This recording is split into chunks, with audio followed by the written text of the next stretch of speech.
Aam Aadmi party ਦੇ ਪੰਜਾਬ ਪ੍ਰਧਾਨ ਅਤੇ ਸੰਸਦ ਮੈਂਬਰ ਭਗਵੰਤ ਸਿੰਘ ਮਾਨ ਦੀ ਆਮਦ ਤੇ ਹਲਕਾ ਫਤਿਹਗੜ੍ਹ ਚੂੜੀਆਂ ਅਲੀਵਾਲ ਵਿਖੇ ਹਲਕੇ ਦੇ ਲੋਕਾਂ ਦਾ ਹੋਇਆ ਭਾਰੀ ਇਕੱਠ। ਵੱਖ-ਵੱਖ ਬੁਲਾਰਿਆਂ ਨੇ ਲੋਕਾਂ ਨੂੰ ਕੀਤਾ ਸੰਬੋਧਨ। ਤੁਸੀਂ ਦੇਖਦੇ ਰਹੋ ਪਬਲਿਕ ਕ੍ਰਾਈਮ ਨਿਊਜ਼। ਰਾਜਾ ਕੋਟਲੀ ਨਾਲ ਇਕਬਾਲ ਸਿੰਘ ਮੱਤੇਵਾਲ।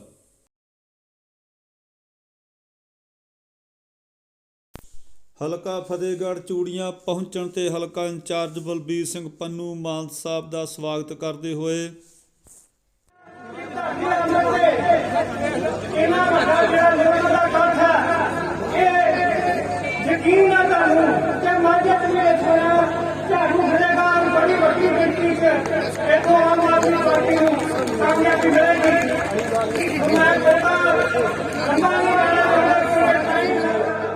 पंजाब की जिहड़ी मर्जी रग दे उत्ते हथ रखो वो रग दुखती है। तुसी सड़क ते जांदे जिहदे नाल मर्जी गल कर लो, उहदे नाल 1 मिनट गल करोगे, 1 मिनट दे विच विच किसे ना किसे गल तो उहदियां अखां च पानी आ जाऊगा। चाहे तो बेरोजगारी ते चाहे किसी होर मुद्दे ते जदों गल होगी उहदा हथ अखां ते जाऊगा। पंजाब इन्ना उदास कदे नहीं देखा गया सी। पंजाबी हसन खेडण भंगड़े पाउण गिद्धे पाउण लई मशहूर सी, पर यह पंजाब ये उदास पंजाब बनाउण लई कौन जिम्मेवार है? ਇਹਦੇ ਲਈ ਉਹੀ ਜ਼ਿੰਮੇਵਾਰ ਹੈ ਜਿਨ੍ਹਾਂ ਨੂੰ ਅਸੀਂ ਅੱਗੇ ਲਾਇਆ ਬੜੀਆਂ ਉਮੀਦਾਂ ਨਾਲ ਕਿ ਸਾਡੇ ਲਈ ਕੁਝ ਕਰਨਗੇ, ਸਾਡੇ ਹੱਕ 'ਚ ਭੁਗਤਣਗੇ। ਅਸੀਂ ਹਜ਼ਾਰਾਂ ਵਾਰ ਉਹਨਾਂ ਦੇ ਹੱਕ 'ਚ ਭੁਗਤੇ, ਪਰ ਉਹ ਇੱਕ ਵਾਰ ਵੀ ਸਾਡੇ ਹੱਕ 'ਚ ਨਹੀਂ ਭੁਗਤੇ। ਉਹਨਾਂ ਨੇ ਆਪਣੇ ਘਰ ਭਰ ਲਏ, उन्होंने अपनी कई पीढ़ियों का पैसा इकट्ठा कर लिया, उन्होंने साडियां कई पीढ़ियां बर्बाद करतियां, ते फिर वो पौने 5 साल बाद आ जाते ने। पता नहीं केड़ियां अखां केड़ियां उन्हां दियां शर्म प्रूफ अखां ने कि उन्होंने शर्म ही नहीं आती कि किहड़े मूँह लैके साडे कोल आउंदे ने। अज घरां दे घर बर्बाद करके फिर आउंदे ने। एक मौका होर दिओ जी। किन्ने मौके दिते जी? हुण तक मौके ही दिंदे रहे हैं। पब्लिक नूं तां मौका मिले ही नहीं कदे, जनता नूं तां मौका मिले ही नहीं कदे। सानूं तां ना वधिया पढ़ाई का मौका दिता इन्हां ने, ना नौकरी का मौका दिता, ना वधिया इलाज का मौका दिता। साडे तो सारे मौके बर्बाद करते। आप हर बार आ जाते एक मौका होर दो जी। अज असी अपने धीआं पुत्तां नूं जहाज़ां दे जहाज भर के बाहर भेज रहे हैं। मेरे को हर रोज अणगिनत पासपोर्ट आउंदे ने। सऊदी अरब में फस गए जी मुंडे साडे जी। अर्मीनिया वर्गे गरीब मुल्कां च की करदे ने जी? उत्थे बकरियां चारदे ने। साडे पंजाब दे अणखीले सरू दे कद वर्गे गभरू जवान जाके सऊदी अरब के टिप्पियां च ऊंट चारदे ने। वो छांटे मार मार के गुलामां वांगू काम कराउंदे हैं। इन्नी उपजाऊ धरती छड्ड के क्यों? कारण लीडर जिन्होंने असीं नारे लाए, जिन्होंने जिंदाबाद की, ते शर्म आउंदी नहीं फिर भी। मैनू हुण जिहड़ी मैं गल कहण लगे हस्सो ने, ये दुख की गल है। इन्हां दा सोचण दा दायरा देखो किड्डा गहरार बन गई ना। 2022 ਅਸੀਂ 10 ਲੱਖ ਰੁਪਏ ਦਾ ਸਟੂਡੈਂਟ ਲੋਨ ਦਿਆ ਕਰਾਂਗੇ ਤਾਂ ਕਿ ਨੌਜਵਾਨ ਮੁੰਡੇ ਕੁੜੀਆਂ ਬਾਹਰ ਜਾ ਸਕਣ। ਕਮਾਲ ਹੈ। ਤੂੰ ਇੱਥੋਂ ਜਵਾਨੀ ਨੂੰ, ਦੇਸ਼ ਦੀ ਜਵਾਨੀ ਨੂੰ, ਸਾਡੇ ਵਧੀਆ ਵਧੀਆ ਦਿਮਾਗ ਜਿਹੜੇ ਨੇ ਉਹਨਾਂ ਨੂੰ ਬਾਹਰ ਭੇਜਣ ਨੂੰ ਫਿਰਦਾ। ਤੂੰ ਇਹ ਕਿਉਂ ਨਹੀਂ ਕਹਿੰਦਾ ਕਿ ਅਸੀਂ ਇੱਥੇ ਨੌਕਰੀ ਦੇਵਾਂਗੇ, ਅਸੀਂ ਇੱਥੇ ਉਹਨਾਂ ਨੂੰ ਰਹਿਣ ਦਾ ਮੌਕਾ ਦੇਵਾਂਗੇ। ਜੇ ਇੱਥੇ ਹੀ ਨੌਕਰੀ ਮਿਲ ਜੇ, ਸ਼ਾਮ ਨੂੰ ਆਪਣੇ ਪਰਿਵਾਰ ਦੇ ਵਿੱਚ ਆ ਕੇ ਰੋਟੀ ਖਾਣ, ਉਹ ਕਿਉਂ ਅਸੀਂ ਸਾਊਦੀ ਅਰਬੀਆ, ਮਲੇਸ਼ੀਆ ਦੀਆਂ ਜੇਲ੍ਹਾਂ ਦੇ ਵਿੱਚ ਰੁਲੀਏ? ਨਹੀਂ ਜੀ, ਪਤਾ ਹੀ ਨਹੀਂ।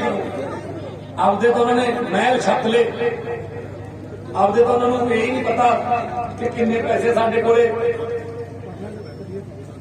ਹੁਣ ਤਾਂ ਜੇ ਉਹਨਾਂ ਦੇ ਪੁੱਤ ਪੋਤੇ ਕੋਲੋਂ ਪੈਸੇ ਨਹੀਂ ਮੁੱਕਣੇ, ਪਰ ਆਮ ਲੋਕ ਆ ਫਿਰਦੇ ਜੀ ਧੱਕੇ ਖਾਂਦੇ।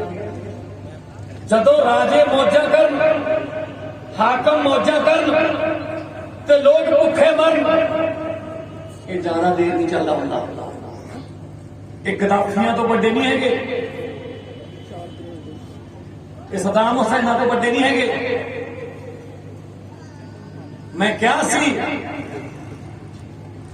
ਮੈਂ ਇੱਕ ਵਾਰੀ ਵਿਸਾਖੀ ਦੇ ਮੇਲੇ ਤੇ, ਮਾਘੀ ਦੇ ਮੇਲੇ ਤੇ ਉੱਥੇ ਮੁਕਤਸਰ ਸਾਹਿਬ, ਮੈਂ ਉੱਥੇ ਕਿਹਾ ਸੀ 2013 ਦੀ ਗੱਲ ਹੈ, ਸਾਹਮਣੇ ਦੀ ਟੂ ਕਰਦੀਆਂ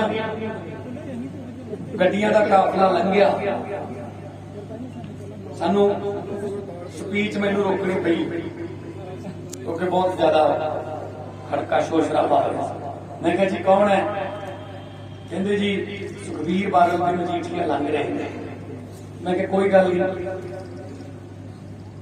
ਇੱਕ ਦਿਨ ਉਹ ਵੀ ਆਊਗਾ, ਇਹਨਾਂ ਦੋਨਾਂ ਨੂੰ ਆਪਣੀ ਗੱਡੀ ਦੇ ਵਿੱਚ ਬੰਦਾ ਬਿਠਾਉਣ ਨੂੰ ਲੱਗਣਾ। ਅੱਜ ਦੇਖ ਲਓ, ਉਹ ਸੁਖਬੀਰ ਬਾਦਲ ਤੇ ਮਜੀਠੀਆ ਦੀ ਗੱਡੀ 'ਚ ਬੈਠ ਕੇ ਰਾਜੀ ਹੈ। ਸੁਖਬੀਰ ਬਾਦਲ ਤੇ ਮਜੀਠੀਆ ਦੀ ਗੱਡੀ 'ਚ ਬਹਿ ਕੇ ਫਿਰ ਰਾਜੀ ਹੈ। ਅਗਲਾ ਕਹਿੰਦਾ ਜੇ ਫੇਸਬੁੱਕ ਤੇ ਫੋਟੋ ਹੋ ਗਈ ਗਾਲਾਂ ਪੈਣੀਆਂ। ਛੱਡੋ ਪਰੇ ਪਰੇ ਹੀ ਹੋ, ਪਰੇ ਹੀ ਹੋ। ਮੇਰੇ ਵੀ 32 ਦੰਦ ਨੇ, ਮੇਰੀਆਂ ਹੋ ਜਾਂਦੀਆਂ ਤਾਂ ਗੱਲਾਂ ਪੂਰੀਆਂ ਨਹੀਂ ਕਰੀਆਂ।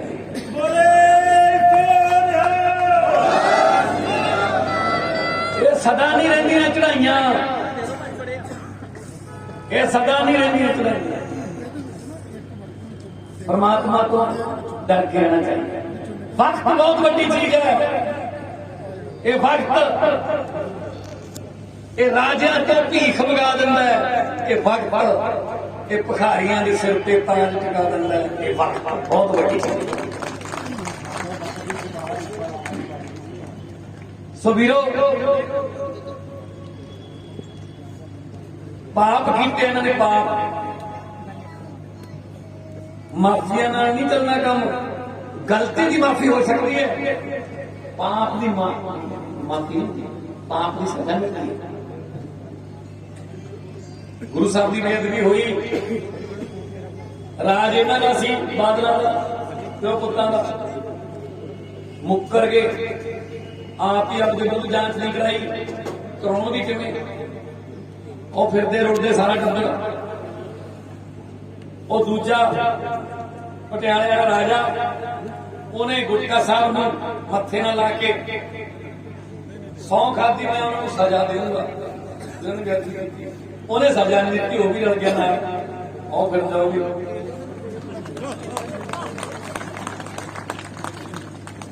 ਨਾ ਕਸੁੰਨ ਮਾਰਦਾ ਹੈ, ਨਾ ਲੱਤ ਮਾਰਦਾ ਹੈ। रब जदों मारदा है मत मारदा है। मत बजी पई है सारियां दी, कोई कुछ बोल दिंदा, कोई कुछ बोल दिंदा, आपस च लड़ी जांदे ने कुर्सी पिछे।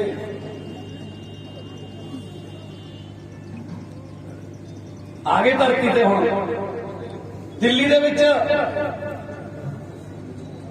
असीं लड़ रहे सी, जिस वेले स्कूलों की गल कर रहे सी, वधिया हस्पतालों की गल कर रहे सी, मुफ्त बिजली की गल कर रहे सी, पानी की गल कर रहे सी, मुहल्ला क्लीन करने की गल कर रहे सी। बीजेपी वाले की कर रहे सी? हिंदू मुस्लिम मंदिर मस्जिद नफरत की राजनीति। लोगों ने नहीं सरकार की ना कहते असं इधर नहीं जाते, असं तो स्कूलों के हस्पतालों वाले पासे जावांगे। तीजी बार दिल्ली की सरकार बना दी आम आदमी पार्टी। वो भी ये कहता ਜਿਗਰਾ ਚਾਹੀਦਾ ਗੱਲ ਕਹਿਣ ਵਾਸਤੇ।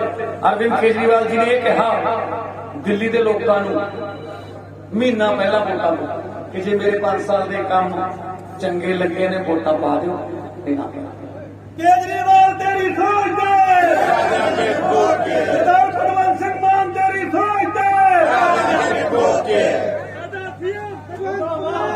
देखो ਹੁਣ ਇੱਥੇ ਇਹ ਕੀ ਕਹਿੰਦੇ ਨੇ, ਇਹ ਕਹਿੰਦੇ 4.5 ਸਾਲ ਦੇ ਕੰਮ ਭੁੱਲ ਜਾਓ ਕੈਪਟਨ ਵਾਲੇ, ਸਿਰਫ 2 ਮਹੀਨੇ ਦੇ ਕੰਮ ਵੀ ਨਹੀਂ। ਐਲਾਨ ਉਹ ਜਿਹੜਾ ਨਵਾਂ ਚੱਲਿਆ ਹੁਣ ਐਲਾਨ ਮੰਤਰੀ ਨਵਾਂ ਚੱਲਿਆ, ਕੁਛ ਵੀ ਬੋਲ ਦਿੰਦੇ ਯਾਰ। ਜੇ ਰਿਕਸ਼ੇ ਵਾਲੇ ਚਲੇ ਜਾਣ ਉਹ ਕਹਿੰਦਾ ਹਾਂ ਮੈਂ ਰਿਕਸ਼ਾ ਚਲਾਉਂਦਾ ਰਿਹਾ, ਟੈਂਟ ਵਾਲੇ ਚਲੇ ਜਾਣ ਹਾਂ ਮੈਂ ਟੈਂਟ ਲਾਉਂਦਾ ਰਿਹਾ, ਕੋਈ ਵੀ ਚਲੇ ਜਾਓ ਪਤਾ ਨਹੀਂ ਕਹਿੰਦਾ ਮੈਂ ਕੰਮ ਕਰਦਾ ਰਿਹਾ। ਇੱਕ ਦਿਨ ਕਹਿੰਦਾ ਮੈਂ ਮੱਝਾਂ ਚੋਂਦਾ ਰਿਹਾ, ਕਹਿੰਦਾ ਮੱਝਾਂ ਨੂੰ ਕੀ ਵੀ ਲਾ ਲੈਂਦਾ। ਲੈ ਜਿਹੜੇ ਤੁਸੀਂ ਬੈਠੇ ਹੋ 95% ਤੁਸੀਂ ਮੱਝਾਂ ਨੂੰ ਕੀ ਲਾਉਣ ਜਾਣਦੇ ਹੋ, ਬਣਾਈਏ ਮੁੱਖ ਮੰਤਰੀ। ਕੁਛ ਵੀ ਬੋਲ ਦਿੰਦਾ ਬਈ, ਕੰਮ ਤਾਂ ਕਰ। ਖੰਬੇ ਤੇ ਚੜ ਕੇ ਪਲਾਸ ਨਾਲ ਤਾਰਾਂ ਜੋੜਨ ਤਾਂ ਅਸੀਂ ਸਾਰੇ ਜਾਣਦੇ ਆ, ਕੰਮ ਤਾਂ ਕਰ। ਬਿਜਲੀ ਮਾਫ, ਚਲੋ ਜੀ ਮਾਫ, ਉਹ ਨੋਟੀਫਿਕੇਸ਼ਨ ਜਾਰੀ ਕਰਨਾ ਪੈਂਦਾ ਹੈ, ਤੁਹਾਨੂੰ ਮਹਿਕਮਾ ਬਣਾਉਣਾ ਪਊਗਾ, ਕਾਗਜ਼ ਹੋਣਗੇ ਉੱਥੇ ਮੁੱਖ ਮੰਤਰੀ ਦੇ ਸਾਈਨ ਹੋਣਗੇ, ਫਿਰ ਕਾਗਜ਼ ਜਾਣਗੇ ਅੱਗੇ, ਫਿਰ ਅਪਰੂਵਲ ਆਊਗੀ, ਖਜ਼ਾਨੇ ਮੰਤਰੀ ਤੋਂ ਅਪਰੂਵਲ ਲਏਗਾ। ਐਂ ਥੋੜੀ ਮਾਫ ਹੋ ਥੋੜੇ ਆ ਜਿਹੜੇ ਹੁਣ ਬਿੱਲ ਆਏ ਨੇ ਇਹ 3 ਰੁਪਏ ਘੱਟ ਕੇ ਆਏ ਨੇ ਜੀ, ਫਿਰ ਐਲਾਨ ਕੀਤਾ ਮਾਫ। ਰੇਤਾ ਚਲੋ ਜੀ ਕਹਿੰਦਾ 5 ਰੁਪਏ, ਉਹ ਕੱਲ ਪਰਸੋਂ ਸਿੱਧੂ ਕਹਿੰਦਾ ਕਿੱਥੋਂ 5 ਰੁਪਏ, ਕਹਿੰਦਾ ਬਾਈ 20 ਰੁਪਏ ਵਿੱਚ ਲੈ, ਆਪ ਹੀ ਸਟੇਜ ਤੇ ਲੜ ਪੈਂਦੇ ਨੇ। ਇਹ ਗੱਲ ਆਪਾਂ ਸਾਰੇ ਆਮ ਆਦਮੀ ਆ ਜੀ, ਆਮ ਘਰਾਂ ਚੋਂ ਨਿਕਲੇ ਆ, ਇਹਦਾ ਮਤਲਬ ਇਹ ਥੋੜੀ ਹੈ ਕਿ ਬਸ ਮੈਂ ਕਿਉਂਕਿ ਮੈਨੂੰ ਮੱਝਾਂ ਚੋਣੀਆਂ ਆਉਂਦੀਆਂ ਨੇ, ਕਿਉਂਕਿ ਮੈਨੂੰ ਟਰੈਕਟਰ ਚਲਾਉਣਾ ਆਉਂਦਾ, ਕਿਉਂਕਿ ਮੈਨੂੰ ਬੰਜੇ ਮਾਣ ਦੇ ਮੰਜੇ ਦੇ ਵਿੱਚ ਰੋਟੀ ਖਾਣੀ ਆਉਂਦੀ ਹੈ, ਮੈਨੂੰ ਹੀ ਰੱਖੋ ਬਸ, ਮੈਂ ਹੀ ਰਹੂੰਗਾ ਇੱਥੇ। ਲੈ ਇਹ ਤੁਸੀਂ ਐਂ ਕਰੋ, ਕੱਲ ਨੂੰ ਜਾ ਕੇ ਕਾਗਜ਼ ਲੈ ਜਾਓ ਚੰਨੀ ਕੋਲੇ ਕਿ ਵੱਡਾ ਮੁੰਡਾ ਬਹੁਤ ਜਿੱਦ ਕਰਦਾ ਰਹਿੰਦਾ, ਕਹਿੰਦਾ ਚੰਨ ਤੇ ਜਾਣਾ, ਉਹਨੂੰ ਕਹਿਣਾ ਲੈ ਪਰਸੋਂ ਕੇ ਕਹਿੰਦਾ ਚੱਲ ਚੱਲ। ਮੈਂ ਵੀ ਗਿਆ ਹੋਇਆ ਬਾਬੂ ਚੰਨ ਤੇ ਜਾਣਾ, ਮੈਂ ਛੋਟਾ ਹੁੰਦਾ ਮੈਂ ਵੀ ਗਿਆ ਕਹਿਣਾ ਹੀ ਹੈ, ਕਹਿਣਾ ਹੀ ਹੈ, ਕਿਹੜਾ ਕੁਝ ਕਰਨਾ। ਸੋ ਵੀਰੋ ਧਰਤੀ ਤੇ ਗੱਲਾਂ ਹੋਰ ਨੇ, ਐਲਾਨ ਕਰਨ ਨੂੰ ਹੋਰ ਨੇ। ਤੁਸੀਂ ਦੇਖੋ ਕਿਸਾਨਾਂ ਦੀ ਬੜੀ ਵੱਡੀ ਜਿੱਤ ਹੋਈ ਹੈ, ਬਹੁਤ ਵੱਡੀ ਮੁਬਾਰਕ ਜਿਹੜੀ ਬਣਦੀ ਹੈ ਕਿਸਾਨ ਜਥੇਬੰਦੀਆਂ ਜਾਂ ਕਿਸਾਨ ਜਿਹੜੇ ਉੱਥੇ 1 ਸਾਲ ਹੋ ਗਿਆ ਅੱਜ 25 ਤਰੀਕ ਹੈ, ਜਿਹੜੇ ਉੱਥੇ ਠੰਡਾਂ 'ਚ ਗਰਮੀਆਂ 'ਚ ਧੁੰਦਾਂ 'ਚ ਤੂਫਾਨਾਂ 'ਚ ਬੈਠੇ ਰਹੇ। ਪ੍ਰਧਾਨ ਮੰਤਰੀ ਮੋਦੀ ਕਿੰਨਾ ਵਿਸ਼ਵਾਸ ਗਵਾਤਾ ਉਹਨੇ ਲੋਕਾਂ 'ਚ। ਇੱਕ ਟਾਈਮ ਸੀ ਉਹਦੇ ਬਿਆਨ ਨੂੰ ਲੋਕ ਫੈਸਲਾ ਸਮਝ ਲੈਂਦੇ ਸੀ ਕਿ ਪ੍ਰਧਾਨ ਮੰਤਰੀ ਨੇ ਬਿਆਨ ਦਿੱਤਾ, ਇਹਦਾ ਮਤਲਬ ਫੈਸਲਾ ਹੈ। ਵਕਤ ਨੇ ਪਲਟੀ ਮਾਰੀ, ਅੱਜ ਉਹਦੇ ਫੈਸਲੇ ਨੂੰ ਬਿਆਨ ਵੀ ਨਹੀਂ ਸਮਝਦੇ, ਕਹਿੰਦੇ ਨਾ ਨਾ ਪਹਿਲਾਂ ਲੋਕ ਸਭਾ 'ਚ ਪਾਸ ਕਰ, ਫਿਰ ਰਾਜ ਸਭਾ 'ਚ ਕਰ, ਫਿਰ ਰਾਸ਼ਟਰਪਤੀ ਤੋਂ ਚਿੱਠੀ ਸਾਈਨ ਕਰਾ ਕੇ ਸਾਨੂੰ ਦਿਖਾ, ਫੇਰ ਮੰਨਾਂਗੇ। ਆ ਯਕੀਨ ਚਲਿਆ ਗਿਆ ਨਾ ਜੀ, ਵਿਸ਼ਵਾਸ ਚਲਿਆ ਗਿਆ। ਸੋ ਐਲਾਨ ਕਰਨ ਨਾਲ ਨਹੀਂ ਹੁੰਦਾ, ਕੇਵਲ ਦਾ ਟੀਮ ਕਹਿੰਦੇ 100 ਰੁਪਏ, ਉਹ ਦੂਜੇ ਕੇਬਲ ਪ੍ਰਿੰਟਰ ਆ ਗਏ। ਦੇਖੋ ਮਾਫੀਆ ਕੌਣ ਹੈ? ਜਿਹੜੇ ਕੇਬਲ ਪ੍ਰਿੰਟਰ ਨੇ ਛੋਟੇ ਪਿੰਡਾਂ ਵਾਲੇ ਜਾਂ ਜਿਹੜੇ ਕਸਬਿਆਂ ਵਾਲੇ, ਉਹ ਥੋੜੀ ਮਾਫੀਆ ਨੇ। ਇੱਕ ਬੰਦਾ ਜਦੋਂ ਇਹ ਕਹਿੰਦਾ ਕਿ ਸਾਰਾ ਕੇਬਲ ਮੇਰੇ ਵਿੱਚ ਨਹੀਂ ਚੱਲੂਗਾ, ਤੁਸੀਂ ਮੈਨੂੰ ਪੈਸੇ ਇਕੱਠੇ ਕਰਕੇ ਦਿਓਗੇ, ਉਹਨੂੰ ਮਾਫੀਆ ਕਹਿੰਦੇ ਨੇ। ਉਹਨੂੰ ਹਟਾਓ। ਬੱਸ ਦੇ ਕਿਰਾਏ ਨੂੰ ਮਾਫੀਆ ਨਹੀਂ ਕਹਿੰਦੇ। ਜਦੋਂ ਇੱਕ ਬੰਦਾ ਕਹਿੰਦਾ ਸਾਰੀਆਂ ਬੱਸਾਂ ਮੇਰੀਆਂ ਚੱਲਣਗੀਆਂ, ਉਹਨੂੰ ਮਾਫੀਆ ਕਹਿੰਦੇ ਨੇ। ਵੀ 100 ਬੱਸਾਂ ਇੱਕ ਬੰਦੇ ਦੀਆਂ ਚੱਲਣ, ਉਹਦੀ ਬਜਾਏ 100 ਬੇਰੁਜ਼ਗਾਰ ਮੁੰਡੇ ਦੀ ਇੱਕ ਬੱਸ ਚੱਲੇ, 100 ਘਰਾਂ ਚੁੱਲੇ ਬਲਣ, ਉਹ ਮਾਫੀਆ ਹਟਾਉਣਾ ਪਊਗਾ। ਰੇਤਾ ਏਦਾਂ ਹੀ ਰੇਤਾ ਇੱਕ ਬੰਦੇ ਕੋਲੇ ਕਿਉਂ ਹੈ ਕਿ ਮੇਰੇ ਟਿੱਪਰ ਹੀ ਨਿਕਲਣਗੇ? ਮਾਫੀਆ ਇਹਨੂੰ ਕਹਿੰਦੇ ਨੇ ਨਾ। ਸਿਉਂਕ ਜੜਾਂ 'ਚ ਲੱਗੀ ਹੋਈ ਹੈ, ਸਪਰੇਅ ਪੱਤਿਆਂ ਤੇ ਕਰੀ ਜਾਂਦੇ, ਉਹਦਾ ਕੀ ਫਾਇਦਾ ਹੋਇਆ? ਕੈਂਸਰ ਤੇ ਆਇਓਡੈਕਸ ਲਾਉਣ ਨਾਲ ਕੈਂਸਰ ਨਹੀਂ ਹਟਦਾ, ਉਹਦੀ ਕੀਮੋਥੈਰੇਪੀ ਕਰਨੀ ਪੈਂਦੀ ਹੈ। ਆਮ ਆਦਮੀ ਪਾਰਟੀ ਨੇ ਬਿਜਲੀ ਕੀਤੀ ਹੋਈ ਹੈ ਦਿੱਲੀ, ਕੋਈ ਐ ਹਵਾ 'ਚ ਨਹੀਂ ਛੱਡਦੇ, ਪੂਰੇ ਦੇਸ਼ ਤੋਂ ਸਸਤੀ। 73% ਦਿੱਲੀ ਨੂੰ ਜ਼ੀਰੋ ਬਿੱਲ ਆਉਂਦਾ ਜੀ, ਨਾਲੇ ਦਿੱਲੀ ਬਿਜਲੀ ਖਰੀਦਦੀ ਹੈ, ਪੰਜਾਬ ਬਿਜਲੀ ਬਣਾਉਂਦਾ ਜੀ। ਮੈਂ ਦੱਸੂ ਕਿਵੇਂ ਆਉਂਦਾ ਪੈਸਾ। 1000 ਰੁਪਇਆ 18 ਸਾਲ ਤੋਂ ਉੱਪਰ ਹਰ ਮਾਂ ਨੂੰ, ਭੈਣ ਨੂੰ ਅਸੀਂ ਕਲੈਕਸ਼ਨ ਕੀਤੀ ਹੈ ਜੀ ਕਿ ਕਿੰਨੇ ਪੈਸੇ ਲੱਗਣਗੇ, ਕਿੱਥੋਂ ਆਉਣਗੇ, ਮਿਲੂਗਾ। ਕਹਿੰਦੇ ਜੀ ਪੈਸਾ ਕਿੱਥੋਂ ਆਊਗਾ? ਪੈਸਾ ਸਰਕਾਰ ਕੋਲ ਪੈਸੇ ਦੀ ਘਾਟ ਨਹੀਂ। ਦਿੱਲੀ ਦੇ ਵਿੱਚ 20,000 ਲੀਟਰ ਪਾਣੀ ਫਰੀ ਹੈ, 2 ਰੁਪਈਆਂ ਦੀ ਪੈਰਾਸੀਟਾਮੋਲ ਦੀ ਗੋਲੀ ਤੋਂ ਲੈ ਕੇ 50 ਲੱਖ ਤੱਕ ਦੇ ਆਪਰੇਸ਼ਨ ਫਰੀ ਨੇ, ਟੈਸਟ ਫਰੀ ਨੇ, ਹਰੇਕ ਵਾਸਤੇ। ਕੋਈ ਪੀਲਾ ਕਾਰਡ ਜਾਂ ਕੋਈ ਨੀਲਾ ਕਾਰਡ ਦੀ ਗੱਲ ਨਹੀਂ। ਦਿੱਲੀ ਦੇ ਵਿੱਚ ਬਿਜਲੀ 73% ਨੂੰ ਆਉਂਦੀ ਨਹੀਂ ਤੇ ਦੇਸ਼ ਸਭ ਤੋਂ ਸਸਤੀ ਹੈ। ਦਿੱਲੀ ਦੇ ਵਿੱਚ ਸਰਕਾਰੀ ਸਕੂਲਾਂ ਦੀ ਸਿੱਖਿਆ ਪ੍ਰਾਈਵੇਟ ਤੋਂ ਵਧੀਆ ਕਰਤੀ। ਕਿਵੇਂ ਕਰਤੀ? 1 ਰੁਪਈਆ ਵੀ ਦਿੱਲੀ ਤੇ ਕਰਜ਼ਾ ਨਹੀਂ ਚਾੜਿਆ ਕੇਜਰੀਵਾਲ ਨੇ ਕਿ ਕਰਜ਼ਾ ਲੈ ਕੇ ਤੁਸੀਂ ਆਹ ਫ੍ਰੀ ਕਰ ਦੋ, ਫ੍ਰੀ ਕਰ ਦੋ ਨਾ। ਉਹਨੇ ਕੀ ਕੀਤਾ? ਉਹਨੇ ਜਿਹੜਾ ਪੈਸਾ ਲੀਕ ਹੁੰਦਾ ਸੀ ਉਹ ਰੋਕਦਾ। ਜਿਹੜਾ ਪੁਲ, ਜਿਹੜਾ ਓਵਰਬ੍ਰਿਜ 350 ਕਰੋੜ ਚ ਬਣਾਉਣ ਦਾ ਅੰਦਾਜ਼ਾ ਲਾਇਆ ਗਿਆ ਸੀ, ਨਵੇਂ ਇੰਜੀਨੀਅਰ ਬਣਾ ਕੇ ਨਵੀਂ ਟੈਕਨੀਕ ਨਾਲ ਉਹ 200 ਕਰੋੜ ਦਾ ਬਣਾਤਾ। 150 ਕਰੋੜ ਨਾਲ ਸਾਰੀ ਦਿੱਲੀ ਦੀ ਦਵਾਈ ਮੁਫਤ ਕਰਤੀ। ਇਹ ਚ ਕਿਹੜੀ ਗੱਲ ਗਲਤ ਗੱਲ ਹੈ? ਇਹ ਚ ਕਿਹੜੀ ਗਲਤ ਗੱਲ ਹੈ? ਭ੍ਰਿਸ਼ਟਾਚਾਰ ਰੋਕਤਾ, ਪੈਸੇ ਬਚ ਗਏ। ਵਪਾਰੀਆਂ ਨੂੰ ਕਹਿੰਦਾ ਮੈਂ ਤੁਹਾਡਾ ਟੈਕਸ ਘਟਾ ਦੇਣਾ, ਕੋਈ ਤੁਹਾਡੇ ਇੰਸਪੈਕਟਰ ਰੇਡ ਨਹੀਂ ਮਾਰੂਗਾ ਟੈਕਸ ਵਾਲਾ, ਕੋਈ ਤੁਹਾਡੀ ਬੇਇੱਜ਼ਤੀ ਨਹੀਂ ਕਰੂਗਾ, ਪਰ ਤੁਸੀਂ ਇਮਾਨਦਾਰ ਨਾਲ ਟੈਕਸ ਦੇਣ ਲੱਗ ਜਾਓ। ਟੈਕਸ ਘਟਾ ਕੇ 3 ਗੁਣਾ ਟੈਕਸ ਦੀ ਕਲੈਕਸ਼ਨ ਵੱਧ ਗਈ, 3 ਗੁਣਾ ਵੱਧ ਟੈਕਸ ਆਉਣ ਲੱਗ ਗਿਆ ਜੀ। ਉਹ ਉਹਨਾਂ ਦੀ ਲਾਉਣ ਲੱਗ ਗਿਆ।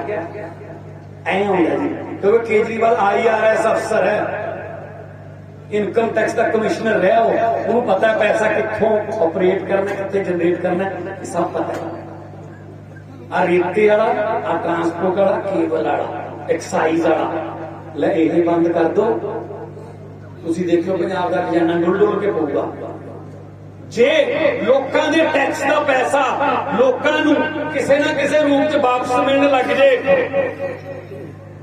ਲੋਕਾਂ ਨੂੰ ਯਕੀਨ ਹੋ ਜੇ ਕਿ ਜਿਹੜਾ ਅਸੀਂ ਟੈਕਸ ਭਰਦੇ ਆ ਉਹ ਸਰਕਾਰੀ ਸਕੂਲਾਂ ਦੀਆਂ ਬਿਲਡਿੰਗਾਂ ਰਾਹੀਂ, ਸੜਕਾਂ ਰਾਹੀਂ, ਬਿਜਲੀ ਰਾਹੀਂ, ਪਾਣੀ ਰਾਹੀਂ, ਇਲਾਜ ਰਾਹੀਂ ਸਾਨੂੰ ਹੀ ਆਊਗਾ, ਤਾਂ ਲੋਕ ਇਮਾਨਦਾਰ ਨਾਲ ਟੈਕਸ ਭਰਨ ਲੱਗ ਜਾਣਗੇ। ਸਰਕਾਰਾਂ ਦੇ ਵਿੱਚ ਯਕੀਨ ਬਣੂਗਾ, ਲੋਕਾਂ ਦਾ ਯਕੀਨ ਬਣਾਉਣਾ। ਆ ਮਾਮਾ ਭੈਣਾਂ ਬੈਠੀਆਂ ਨੇ, 1000 ਰੁਪਏ ਮਹੀਨੇ ਦਾ ਆ ਗਿਆ। ਕੋਈ ਕੁੜੀ ਕਾਲਜ ਪੜ੍ਹਦੀ ਹੈ, ਉਹਨੇ ਕਿਤਾਬਾਂ ਲੈਣੀਆਂ ਆਪਣੀਆਂ, ਕੀ ਮਾੜੀ ਗੱਲ ਹੈ? ਕੋਈ ਹਾਊਸ ਵਾਈਫ ਹੈ, ਹਰ ਗੱਲ ਉਹਨੂੰ ਆਪਣੇ ਘਰ ਵਾਲੇ ਵੱਲ ਦੇਖਣਾ ਪੈਂਦਾ। ਜੋ ਉਹਦੇ ਕੋਲ 1000, 2 ਮਹੀਨੇ ਦਾ 2000 ਹੋ ਗਿਆ, ਉਹਨੇ 2 ਸੂਟ ਸਮਾ ਲਏ ਜਾਂ ਕੋਈ ਹੋਰ ਫਾਰਮੈਲਿਟੀਆਂ ਸਮਾਜਿਕ ਕਰਤੀਆਂ, ਕੀ ਮਾੜੀ ਗੱਲ ਹੈ?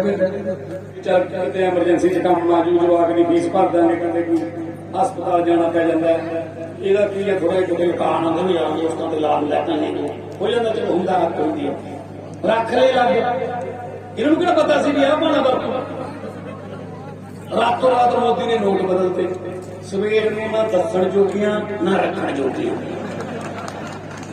ਦੱਸਦੀਆਂ ਨੇ ਤਾਂ ਮਰਦੀਆਂ ਨੇ। ਉਹ ਲੱਗਦਾ ਉਹਨਾਂ ਨੇ ਕਿੱਥੋਂ ਲਿਆਂਦੇ ਨੇ, ਕੁੰਡੀ ਕਿੱਥੋਂ ਲਾਈਏ ਦੱਸ। ਨਹੀਂ ਦੱਸਦੀਆਂ, ਕਾਗਜ਼ ਬਣਨਗੇ, ਬੈਂਕ ਜਾ ਨਹੀਂ ਸਕਦੀਆਂ। ਮੈਂ ਜਦੋਂ ਰੈਲੀ ਤੋਂ ਬਾਅਦ ਗੱਡੀ 'ਚ ਬੈਠਿਆ ਤਾਂ ਮੇਰੇ ਸ਼ੀਸ਼ਾ ਕਟਾਇਆ ਤੋਂ ਮਾਤਾਵਾਂ ਸੀ, ਗੱਲ ਕਰ ਲੈ, ਮੇਰਾ ਸਿਰ ਪੜੋਸੀ ਕਹਿੰਦੇ ਪੁੱਤ ਬਿਲਕੁਲ ਸੱਚੀ ਗੱਲ ਬੋਲੀ ਹੈ ਨਾ ਕਿਹੜੀ ਆ ਕਹਿੰਦੇ ਵੈਸੇ ਕਹਿੰਦੇ ਪੁੱਤ ਪੇਕੀ ਜਾ ਕੇ ਬਦਲਾ ਕੇ ਲੈਣੀ। ਇਹਨਾਂ ਨੂੰ ਲੁੱਟਣ ਤੋਂ ਬਿਨਾਂ ਹੋਰ ਕੁਝ ਨਹੀਂ ਆਉਂਦਾ। ਪਰ ਇੱਕ ਗੱਲ ਦੀ ਮੈਨੂੰ ਖੁਸ਼ੀ ਹੁੰਦੀ ਹੈ, ਕਈ ਵਾਰੀ ਨਾ ਜਿਹੜੀਆਂ ਛੋਟੀਆਂ ਪਾਰਟੀਆਂ ਨੇ, ਆਪਣੀ ਪਾਰਟੀ ਛੋਟੀ ਪਾਰਟੀ ਵੱਲ ਨਵੀਂ ਪਾਰਟੀ 6-7 ਸਾਲ ਪੁਰਾਣੀ ਪਾਰਟੀ, ਉਹ ਪੁਰਾਣੀਆਂ ਪਾਰਟੀਆਂ ਨੂੰ ਏਜੰਡਾ ਰੀਸੈਟ ਕਰਨ ਤੇ ਮਜਬੂਰ ਕਰ ਦਿੰਦੀਆਂ ਨੇ। ਇਹਨਾਂ ਤੋਂ ਬਚਣਾ। ਮੈਨੂੰ ਪੱਤਰਕਾਰਾਂ ਨੇ ਪੁੱਛਿਆ ਕਿ ਤੁਸੀਂ ਬੀਜੇਪੀ ਦੀ ਸਫਾਈ ਕਿਵੇਂ ਕਰਦੀ ਹੋ ਦਿੱਲੀ 2 ਵਾਰੀ ਲਗਾਤਾਰ। ਮੈਂ ਕਿਹਾ ਜੀ ਤਾਂ ਸਿੱਧਾ ਇਹ ਤਰੀਕਾ ਕਹਿੰਦੇ ਮੈਂ ਕਿਹਾ ਬੀਜੇਪੀ ਦਾ ਚੋਣ ਨਿਸ਼ਾਨ ਕੀ ਹੈ? ਕਹਿੰਦੇ ਕਮਲ ਦਾ ਫੁੱਲ। ਮੈਂ ਕਿਹਾ ਕਮਲ ਦਾ ਫੁੱਲ ਕਿੱਥੇ ਉਗਦਾ ਹੁੰਦਾ? ਕਹਿੰਦੇ ਚਿੱਕੜ 'ਚ। ਮੈਂ ਕਿਹਾ ਸਾਡਾ ਚੋਣ ਨਿਸ਼ਾਨ ਕੀ ਹੈ? ਕਹਿੰਦੇ ਝਾੜੂ। ਮੈਂ ਝਾੜੂ ਕੀ ਕਰਨਾ ਹੁੰਦਾ? ਕਹਿੰਦੇ ਚਿੱਕੜ ਦੀ ਸਫਾਈ। ਮੈਂ ਕਿਹਾ ਜੀ ਚਿੱਕੜ ਸਾਫ਼ ਕਰਤਾ, ਕਮਲ ਦਾ ਫੁੱਲ ਉੱਗੇ ਹੀ ਨਹੀਂ।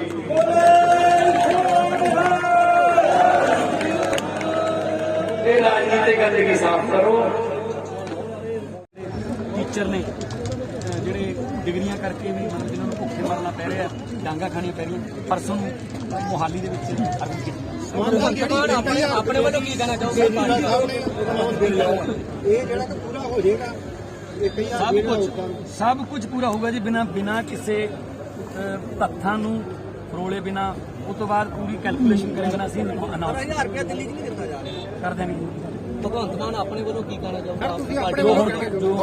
ਜੋ ਨਹੀਂ ਕਿਹਾ ਇਹ ਕਈ ਵਾਰ ਹੋ ਜਾਂਦਾ ਨਹੀਂ, ਮੈਂ ਆਪਣੇ ਵੱਲੋਂ ਇਹੀ ਕਹਿਣਾ ਚਾਹੁੰਦਾ ਕਿ ਮੈਂ ਆਮ ਆਦਮੀ ਪਾਰਟੀ ਦਾ ਪ੍ਰਧਾਨ ਹਾਂ।